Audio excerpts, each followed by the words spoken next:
నమస్తే, నేను Yogita. Welcome to Satyagrahi top story. నువ్వు తగ్గమంటే నేను తగ్గుతానా ఏంటి అన్నట్టు పరుగులు పెట్టింది వెండి. ఆకాశమే హద్దుగా రెచ్చిపోయింది. బంగారంతో పోటీ పడి మరీ రాకెట్ వేగంతో దూసుకుపోయింది. కట్ చేస్తే పేక మెడలా కూలిపోయింది. నమ్మశక్యం కావడం లేదు కదూ. ఆకాశమే హద్దుగా దూసుకుపోయిన వెండి ధరలు ఒక్కసారిగా నేల చూపులు చూస్తున్నాయి. కిలో వెండిపై ఏకంగా 1,30,000 రూపాయలు పతనమైంది. అక్షరాల 25% క్రాష్.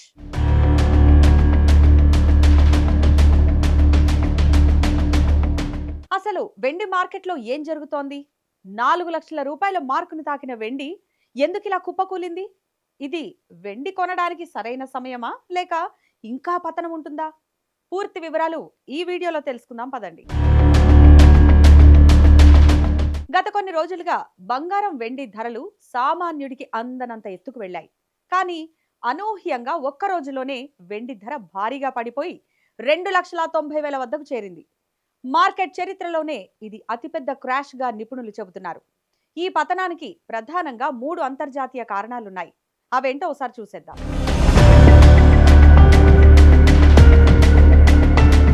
మొదటిది డాలర్ పవర్. అమెరికాలో డొనాల్డ్ ట్రంప్ తీసుకున్న నిర్ణయం మార్కెట్ను ఊపేసింది. ఫెడ్ రిజర్వ్ తదుపరి చైర్మన్ గా కెవిన్ వాష్ పేరు రాగానే డాలర్ ఇండెక్స్ బలపడింది. ఆయన కఠిన ఆర్థిక విధానాల వల్ల వడ్డీ రేట్లు పెరుగుతాయన్న అంచనా వెండి ధరను దెబ్బకొట్టింది.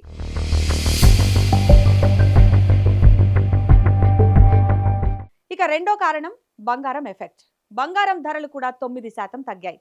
వెండి ఎప్పుడూ బంగారం దారిలోనే నడుస్తుంది. కాకపోతే ఇంకాస్త వేగంగా వెనక్కి పరుగులు పెట్టింది వెండి.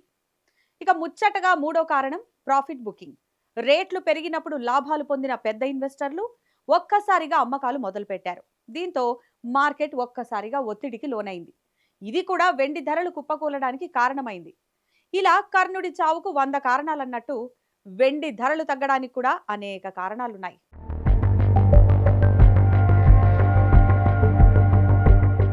ఇప్పుడు అందరి మెదడులో మెదులుతున్న ప్రశ్న, ఇదే రైట్ టైమా?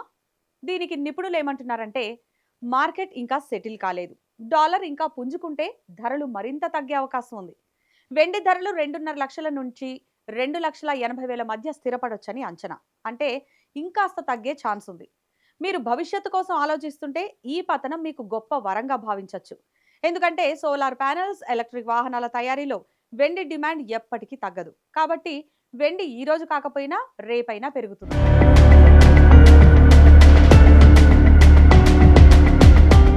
చూసారుగా, మార్కెట్ ఎప్పుడు ఒకేలా ఉండదు. లాభాలు వచ్చినప్పుడు ఎంత వేగంగా పైకి వెళుతుందో, కరెక్షన్ వచ్చినప్పుడు అంతే వేగంగా కిందకొస్తుంది. ఇప్పుడు వెండి విషయంలో జరుగుతున్నది కూడా అదే. కాబట్టి అయ్యో ధరలు పడిపోతున్నాయని కంగారు పడి అమ్ముకోకండి. అలాగని తక్కువ ధరకే వస్తుంది కదా అని ఆవేశపడి అప్పులు చేసి మరీ కొనకండి.